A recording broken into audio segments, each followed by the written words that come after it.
Hello students, NCERT गणित कक्षा 10वीं में आप सभी का बहुत स्वागत है। आज हम करेंगे अध्याय 6 का उदाहरण 3। तो इसमें दिया गया है कि आकृति 6.16 में पी एस बटे एस क्यू बराबर है पी टी बटे टी आर तथा कोण पी एस टी बराबर कोण पी आर क्यू है। सिद्ध कीजिए कि त्रिभुज पी क्यू आर एक समद्विबाहु त्रिभुज है। अब ये जो चित्र है ये इसी सवाल के साथ में एग्जाम में आएगा। अब इसमें क्या दिया गया है कि जो पी एस बटे एस क्यू और पी टी बटे टी आर इनके अनुपात आपस में बराबर हैं। तो पहली चीज तो हमें ये दी गई है, तो हम इसको अंडरलाइन कर लेते हैं। इसके साथ में दूसरी चीज इन्होंने हमें दे रखी है कि कोण पी एस टी यानी पी एस टी यानी ये वाला कोण बराबर है कोण P R Q. P R Q यानी कि कोण कहां पे बनेगा? अगर हम यहां से चलेंगे पी आर क्यू तो कोण यहां पे बनेगा, यानी ये वाला कोण और ये वाला कोण आपस में बराबर हमें दिया है। तो हम यहीं से स्टार्ट करेंगे सवाल को, फिर आगे आपको समझाएंगे।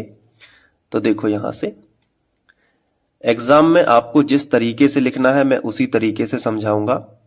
सबसे पहले आप लिखोगे दिया है।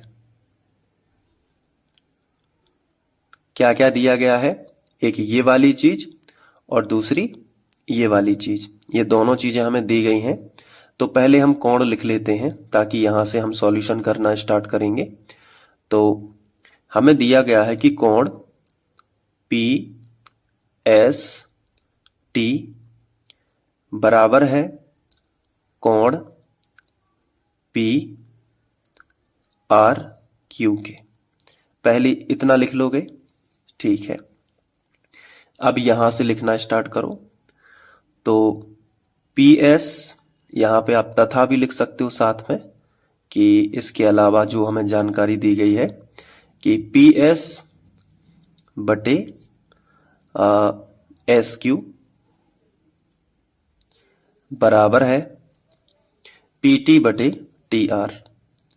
पी टी बटे टी आर ये हमने लिख लिया। अब इससे क्या हुआ? अब इसको चित्र में देखो जरा कि पी एस बटे एस क्यू, पी एस बटे एस क्यू बराबर है पी टी बटे टी आर।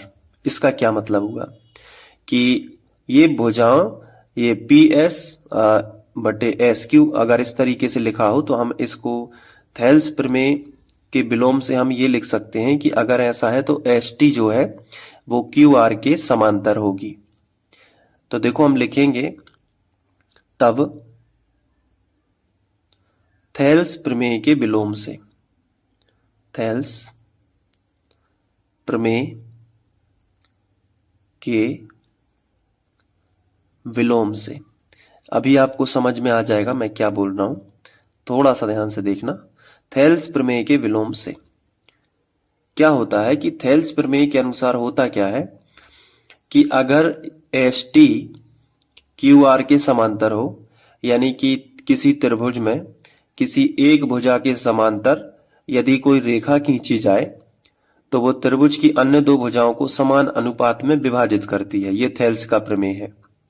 तो इसका उल्टा भी सही होना चाहिए कि पहले से ही समान अनुपात में विभाजित किया रखा है यहां पे, यानी कि पी एस बटे एस क्यू है और पी टी बटे टी आर है, पहले से ही है। तो हम ये भी तो बोल सकते हैं कि ये जो एस टी है ये क्यू आर के समांतर है, क्योंकि ऐसा तो तभी हो सकता है जब एस टी क्यू आर के समांतर हो। अगर मैं आपसे बोल दूं कि एस टी क्यू आर के समांतर है तो आप बोल सकते हो कि पी एस बटे एस क्यू और पी टी बटे टी आर। तो इसका उल्टा भी सही होना चाहिए। अगर पहले से आपको दे रखा है कि पी एस बटे एस क्यू और पी टी बटे टी आर तो हम बोल सकते हैं कि एस टी समांतर क्यू आर, यानी दोनों चीजें हम कह सकते हैं। क्या कह सकते हैं कि अगर हम पहले से हमें यह पता होता कि एस टी क्यू आर के समांतर है तो हम इसको बोल सकते हैं कि पी एस बटे एस क्यू बराबर होगा पी टी बटे टी आर। लेकिन अगर पहले से यह दिया हो कि पी एस बटे एस क्यू बराबर होगा पी टी बटे टी आर तो हम बोल सकते हैं कि एस टी समांतर है क्यू आर। इसे थेल्स प्रमेय का विलोम कहेंगे।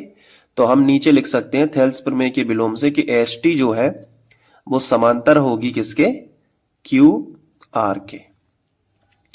अब जब समांतर होगी तो हम ये भी तो बोल सकते हैं कि जो ये यहां पे देख लो पी एस टी कोण दिया गया है तो हम समांतर होने से हम पी एस टी कोण ही निकालेंगे। देखो कैसे, पी एस टी ये वाला कोण है तो समांतर रेखाओं में क्या होता है कि ये कोण और ये कोण आपस में बराबर हो जाएगा, ये और ये।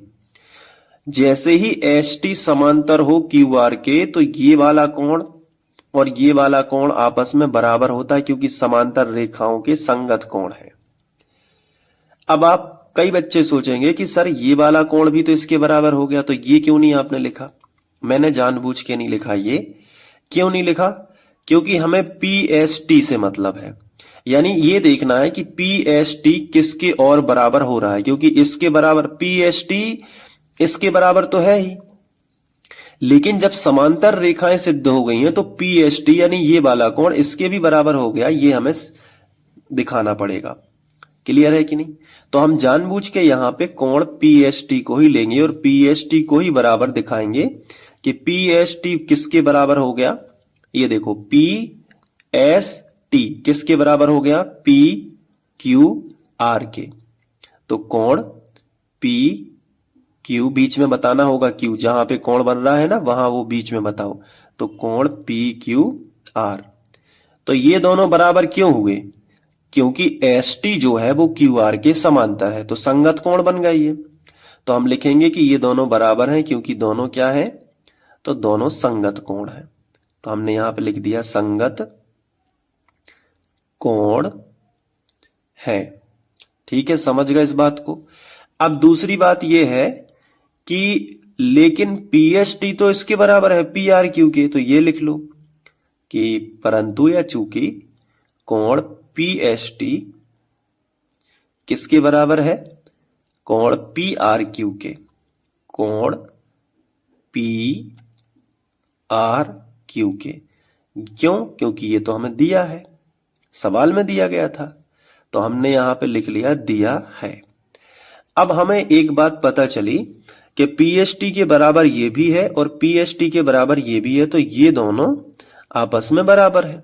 तो हमने लिखना स्टार्ट किया। तो कोण पी क्यू आर बराबर हो गया किसके, कोण पी आर क्यू के। ये दोनों कोण आपस में बराबर हो गए। अब ये दोनों कोण हैं कौन कौन से, P Q R, P Q R यानी ये वाला कोण बीच में क्यू आया ना, तो क्यू वाला कोण ये कोण और यहां बीच में आर आया तो आर वाला कोण, यानी ये कोण और ये कोण आपस में बराबर हो गए। तो बराबर कोणों के सामने की भुजाएं भी बराबर होनी चाहिए। तो क्यू के सामने की भुजा कौन सी है, ये पूरी पी से लेके आर तक, पी आर। क्यू के सामने की भुजा कौन सी है त्रिभुज में, पी आर। और आर के सामने की भुजा कौन सी है, आर के सामने देखो तो पी क्यू है ना। ये पूरी त्रिभुज पी क्यू आर में देखना है कि कोण क्यू के सामने कौन सी भुजा आ रही है, पी आर, और आर के सामने कौन सी भुजा आ रही है, पी क्यू। तो चलो लिखो यहां पे, तो क्यू के सामने कौन सी भुजा थी बताओ, अगर समझ में आ गया है तो बताओ, पी आर। बहुत अच्छे, बराबर है तो बराबर लगा दो। और आर के सामने कौन सी भुजा है, पी क्यू। तो अब एक बात समझ में आ गई कि जो त्रिभुज पी क्यू आर था इसकी दो भुजाएं आपस में बराबर हैं, तो तीसरी असमान है। तो हम ये भी तो बोल सकते हैं कि दो त्रिभुज, ऐसा त्रिभुज जिसकी दो भुजाएं आपस में समान हो वो समद्विबाहु होगा। तो हम लिख सकते हैं कि अतः जो त्रिभुज एबीसी है, या सॉरी त्रिभुज पी क्यू आर है, एक समद्विबाहु त्रिभुज है, एक समद्विबाहु त्रिभुज है। अब आपको स्क्रीनशॉट लेना है ताकि आप नोट्स बना सको। तो यहां से लिखना स्टार्ट करो, यहां से, ठीक है। वहां ऊपर तो वो है, सवाल है। तो वीडियो को पॉज करके आप स्क्रीनशॉट ले सकते हो या लिख सकते हो। इसके बाद अब यहाँ पे लिख लो। तो एक छोटा सा सवाल था, 10 मिनट के अंदर हो गया। बस आपको एक बार खुद से प्रैक्टिस कर लेनी है और